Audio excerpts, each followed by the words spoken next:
We have to coordinate with the other education bodies like CHED so that we give scholarships to the badly needed professions and courses or studies that are needed in our school system, Madam Chair.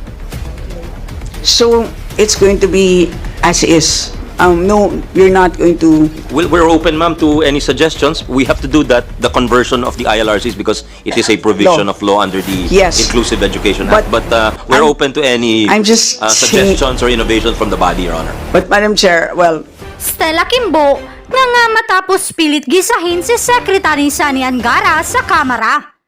Pero bago ang lahat, maaari kayong mag-subscribe para maging updated sa mga issue at bagong mga balita. Tinapos nga ni Senator Angara ang pagbubunganga nitong si Stella Quimbo matapos siyang subukang gisahin ito. Paghahanap ng butas ni Quimbo, natuldo ka na. Narito ang buong detalye. 1,071 new classrooms, but based on the audit report, ang nakasulat ay only 192 out of 6,379 ang completed in 2023. So that's my next question. How did we jump from 192 to 4,071 in August of 2024? With your permission, ma'am, we'll ask you, Sec. Densing, to report on that. And siguro ipapagpatuloy ko na, Sec, naka-indicate 1985 classrooms repaired and constructed, but based on the 2023 report, only 208 classrooms were completed of the 7,550 classrooms targeted for repair and rehab of classrooms for 2023. Yes. So, paano po nag-jump from 208 to 1985 in a matter of 8 months? Of course, again, if it's a miracle, we'll applaud. Yeah, Madam Chair, Your Honor, it includes spillover. So sa 2023, it's 100 spillover from previous years. So again, how far along? 1965? 2019 to 2022 may spillover po. So out of the 192, of the 5,133 targeted for 2023, 192 was constructed, and kasama spillover from the previous years, 2,743. For 2024, hindi pa po nag-start yung ongoing po karamihan, the spillover is 1,136 for a total 4,071. Your Honor, Madam Chair, majority of the 2023 school buildings were multi-story, so we do not really expect them to be finished within the usual 120 to 150 days. So it's usually maabot po ng 240, 270 days, and some contractors lumalampas ng 360 for those 3-story to 4-story buildings. So we expect a lot of new construction from 2023 to be constructed by the end of 2024, spilled over, Madam Chair, Your Honor. So could you kindly just resubmit this slide to make clear what you had accomplished by year? Kasi mislead itong slide na to. It's as if these were all accomplished within the year. So nakakagulat po kasi tinitignan naman po natin kasi yung 2023 report na syempre nakakagulat na biglang all of a sudden nagkaroon ng vast improvement within 8 months. So paki-resubmit na lang po ito at baka naman kasi nabubudol din si Secretary, nagugulat na in 8 months lahat ito nagawa. So para rin naman ma-brief properly si Secretary. We will furnish, Madam Chair. Yes po. Pagdating naman po sa textbooks, nakasulat dito, 30 million something procured. Pero again, pagdating dito sa 2023 COA report, just to put on record, Madam Chair, naka-indicate po dito, unutilized funds for textbooks, 460.3 million of 605.4 million approved budget for contracts. So there's a huge unutilized funds for textbooks. So can you please explain kung sino po ang naka-assign po for textbooks? I think maybe Yusek Gonong or Yusek Chan would know. Yeah. Yusek Gonong, you recognize. Thank you. Thank you, Sec. Madam Chair. Noon pong 2023, ang mga pinrocure po namin ay, ma'am, Senior high school textbooks po. Kasi hindi pa po tayo nagpo-procure ng K-10. So yung senior high school textbooks po, nagka-problema po kami sa procurement. Kaya hindi po namin na-procure lahat ng kailangan para sa senior high school. So bidding po uli ang problema ng ating mga senior high school textbooks. So, may problemang malaki sa bidding. So again, pabalik tayo dito sa malaking perang hinihingi po natin at lahat po kami dito talagang we want to support the increase in your budget. So again, anong gagawin natin para i-absorb lahat po yan?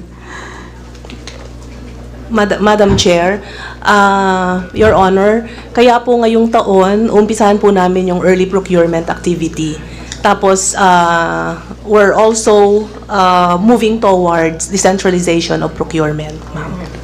Okay. Pero itong number na to, you confirm that this is Dutch achievement or accomplishment for this year alone? Yes po. For this year alone? Yes po. Sige po. So, pa-revise na lang po ng slide na to to all those USECs concerned na to reflect the years. Okay po. Next po is, para sa insurance, meron po tayong nilaan na 2 billion pesos. Ginastos po natin yung 2 billion pesos.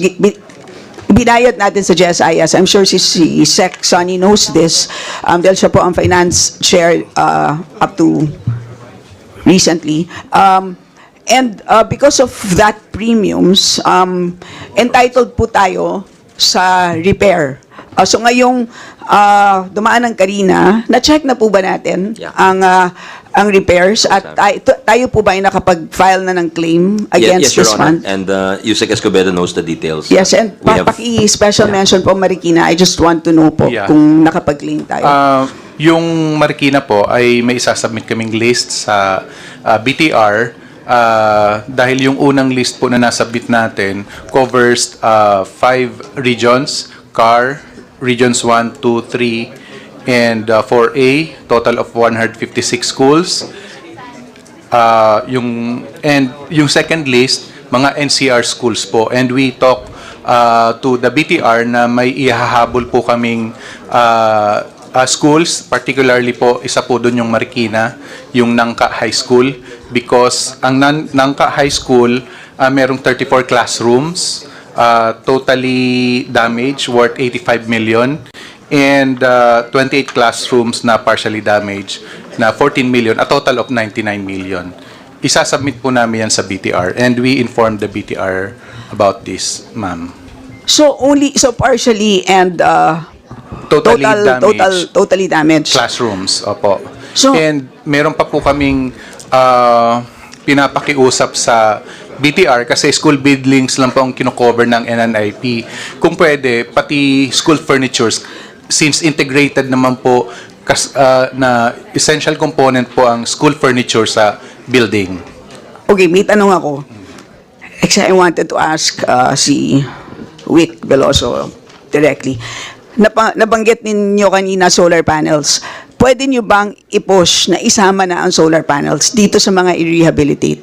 Sa tingin ko, sa laki ng binayad natin na 2 billion, kasi halimbawa, for Marikina alone, we are entitled to 4.312 billion worth of insurance claims para lamang sa taong 2024. So, baka naman sakaling, hindi ko alam kung baka sakaling kayang I'm not sure kung We will pwede, inquire, but Madam if Chair. you can inquire. We will inquire. But definitely, I think that's part of the new design of some of the classrooms in unelectrified Because that will areas. clearly, the schools will be able to save a lot on the MOOE because a big chunk of that is used for Meralco bills. I-check nyo lang, baka sakali. Yes, Your Honor. Baka sakali. Yes, Madam Chair. Okay, Sec, what are your thoughts on K-12? We've asked this question many times during our committee hearings. Ang sagot sa amin is, you are still reviewing K-12. It's sad, Sec, that we rolled it out without a proper impact evaluation, unlike 4Ps, which we did that properly. Ito, nagmadali, pinasok natin. You showed the slide earlier, only 20% of senior high school students are now working. Of course, we don't know ilan ba talaga ang nag-take ng TVL among senior high school students, but I think a big chunk of SHS students took TVL. I'm not sure. I think maybe half. So, if half is the base, marami pa rin ang hindi nakahanap ng trabaho. So, anong thoughts ninyo dito? Ako, offhand, if it did not work, are you open to actually, at grade 10, bakit hindi natin sila bigyan ng pagkakataon to take the college entrance exam? And if they qualify, why can't they go to college? And yung sigurado na gusto nilang mag-TVL, bakit hindi natin palakasin ang TESDA, gumawa ng TESDA classrooms within the schools themselves para ma-strengthen ang senior high school? So, your thoughts, sir? Thank you, Madam Chair. I think that's a good idea to benefit our learners. My worry is they'll be discriminated against when they go abroad, because that was one of the arguments made when we passed the case. I was here in this chamber at the time. The father of the Senate President was the chair of basic education. I was the chair of higher education when we passed the expanded or the K-12 reform. And they were telling us that our engineers were not being hired as engineers abroad because they didn't have a 12-year basic exam. Even if they had finished the 4 or 5-year engineering degree, they would look at their basic education. It would be 10 years. And they would hire them as engineering assistants rather than engineers. So these were some of the issues raised that why we needed to go to 12 years, Madam Chair. But having said that, I think it's been very poorly implemented in the years since we passed the reform. Your colleagues here, Madam Chair, have mentioned the unfulfilled promises. Yung pangako na magkakatrabaho sila. Yung pangako na they will be able to earn a living wage to support their families. That hasn't really materialized because, as mentioned by Chairman Roman, NC1, NC2 sila. NC2 is novice. Hindi nila makukuha yung minimum wage sa NC2. So, we need to work on it. Unfortunately, there was a lot of political jockeying for inclusion in the senior high school curriculum at the time, in 2016, that it became everyone threw in the kitchen sink. All the professions wanted to ibababa sa general studies ng college, binaba lahat. So now we require 15 courses of all 4 tracks of senior high school.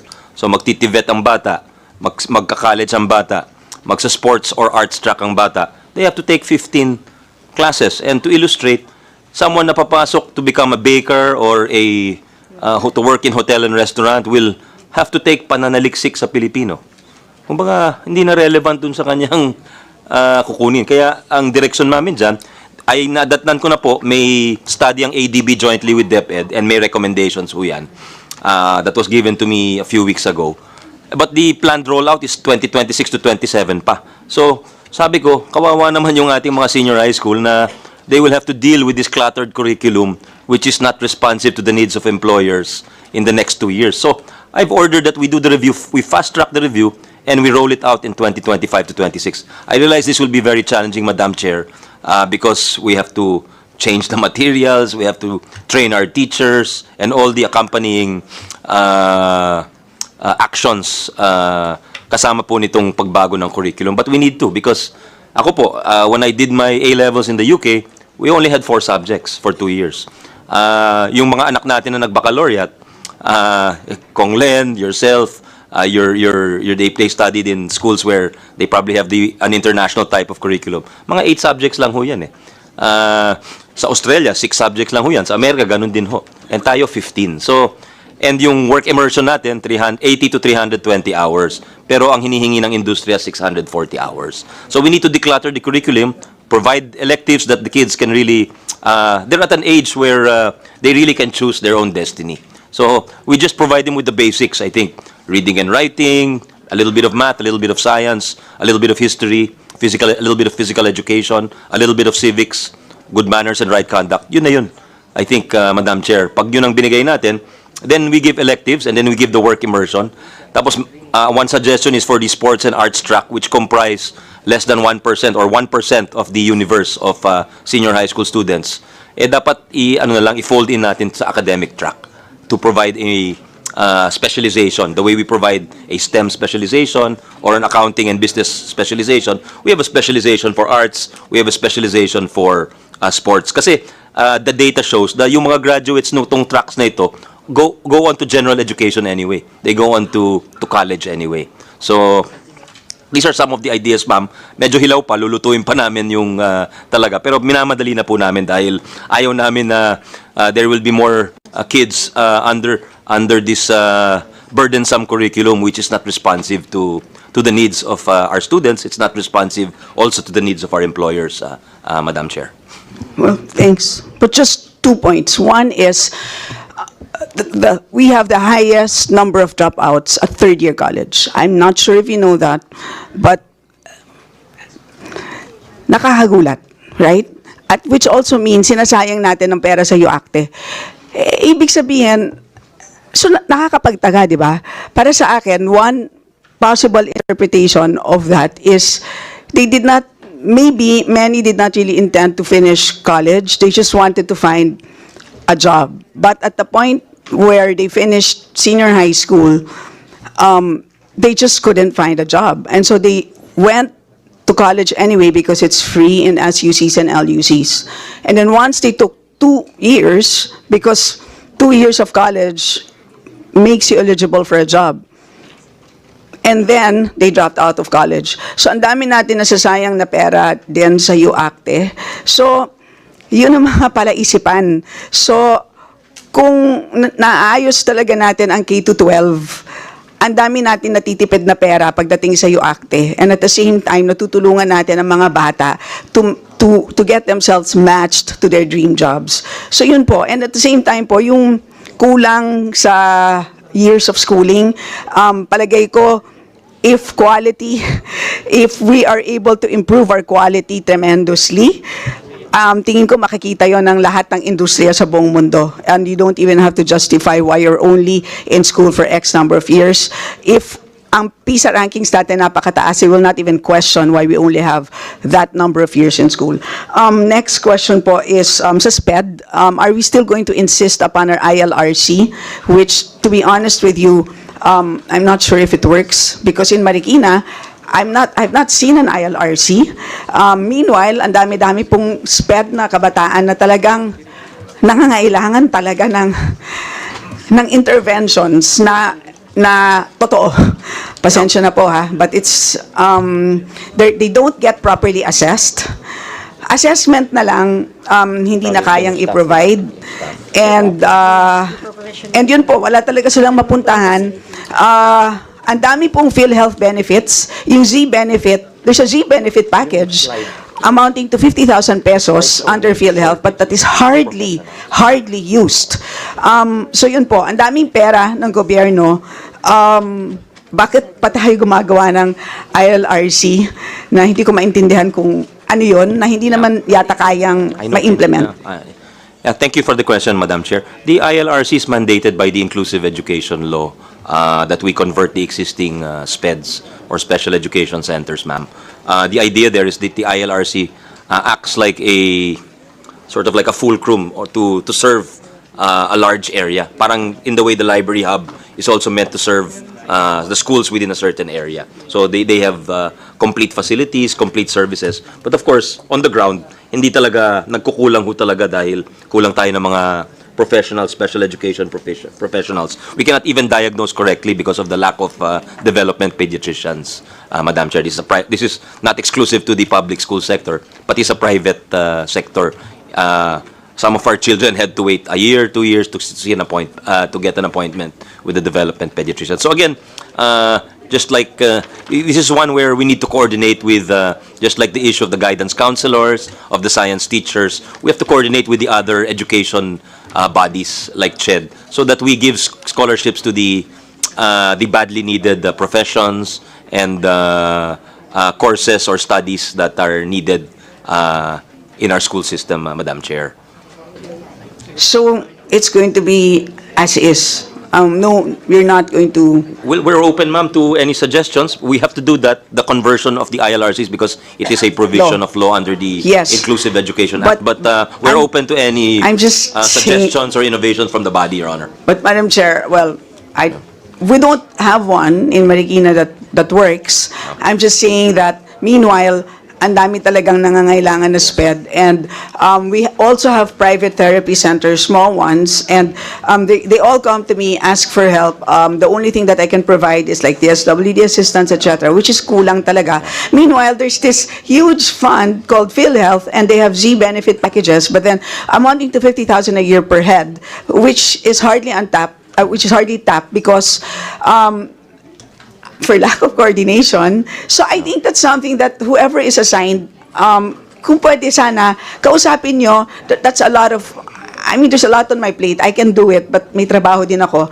But sana, you, please, that's something that can actually potentially solve your problem. That's a very good suggestion, ma'am. As for the SPED Center, maybe we can, some of our schools go to Carmona, the district of Congressman Loyola. That's considered a model SPED Center. They have all the facilities, and they started early. They have complete staff, and the ratio of professionals to learners is 1:3, if I'm not mistaken. So it's really very good, very positive. And they even have a little coffee shop where they employ the graduates of their special education, and the city also employs the graduates of the SPED Center. So it's a whole ecosystem, Madam Chair.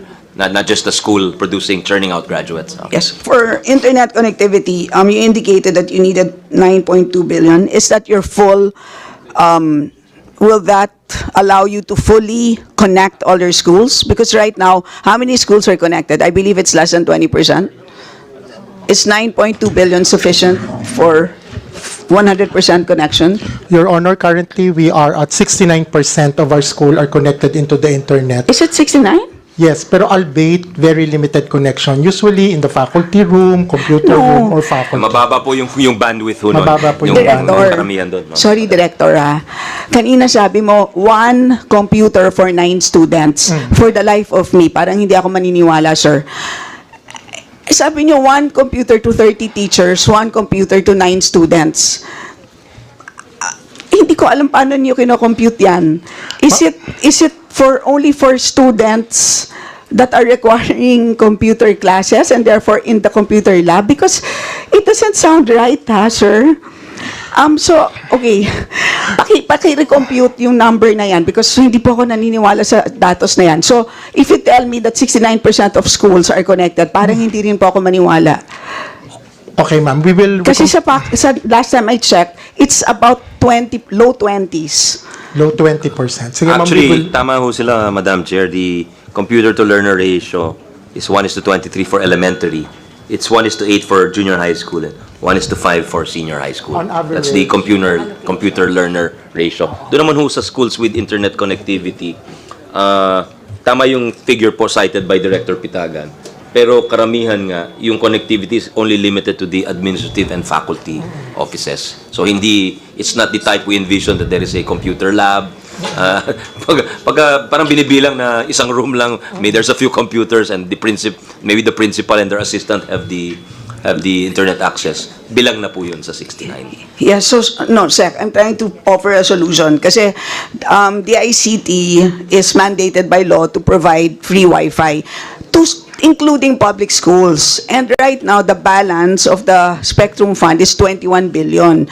And what we're saying, we've already asked them to commit to us and we've taught them how to actually tap that fund. So we've told them to of course prioritize public schools. Pero syempre, sabi ko, dahil idea namin yan, unahin na Marikina. Di ba?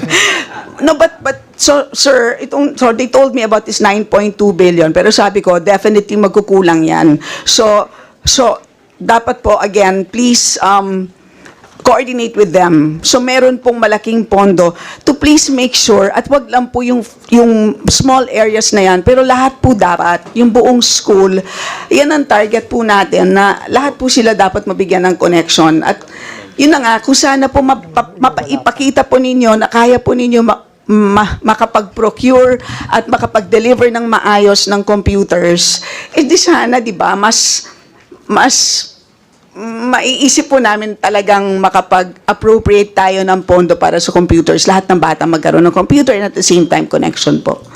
It's well taken, Madam Chair. Sorry, last na lang po. Are you reviewing your policy in in determining MOOE budgets for schools? Yes, ma'am. There's an ADB study which studied the Bongkodin formulas. As the name indicates, it's a long time vintage because patay na po si Secretary Bongkodin. But the Bongkodin formula took 4 variables: the number of learners, the number of teachers, the number of graduates, into the number of classrooms into account in determining the MOE. So four factors lang ho yun. And then may fixed and variable cost ho. The new ADB formula takes into account 27 variables. And so there's a Basic standards. yeah, but what are the 27? Yung kailangan kung may janitor, may wash facilities, may computer. So it's a more holistic index, Your Honor. Yung sa akin lang naman, Sec, is kasi I think tingin ko tataas ko yung MOE. The net result is tataas ko ang MOE. tataas sana at sana hindi ito ang maging dahilan kung bakit parang napipilitan ang school head na ipasa lahat ng estudyante kasi siyempre gusto naman natin sila pumasa pero minsan kasi kahit na hindi dapat pumasa, ipinapasa dahil nakabase sa number of students ang MOOE. So, tama ba ako na yun ang isang nagiging factor? Ay, hindi ko alam kung tama yung aking pag-analyze kasi parang nakikita ko na You're correct, ma'am. It was a factor. But now parang it's been nagiging removed. factor, It's diba? hindi na po factor. You're so, correct. di ba, parang pag nakikita natin na parang yung performance ay, yun, parang hindi nagiging, Say yun perverse po. incentive po. yes, sana nagiging mas reflective yung, nare-reflect yung totoong performance nung, so yun po. So, thank Yes, you ma'am. It's for, partially reflected. Hindi po in full reflected because hindi kaya nung we proposed it in the 2025 but hindi na reflect. But it's partially reflected in the school MOE because the president gave us 1 day to order. I had 1 day to review the budget. So that was the change I made to increase the MOE of the schools, Madam Chair. Yes, isa na lang pabaon for round 2, just one. I asked the NEET scores. I've been asking the NEET scores since way back and finally binigay sa akin a few months ago. If anyone, I'm gonna ask it about the NEET scores. Kung pwede sana, if any one of you had cared to look at it, NEET scores sa NCR for round 2. Salamat po. Thank you. Thank you very much, ma'am. You want to Thank talk you. about that?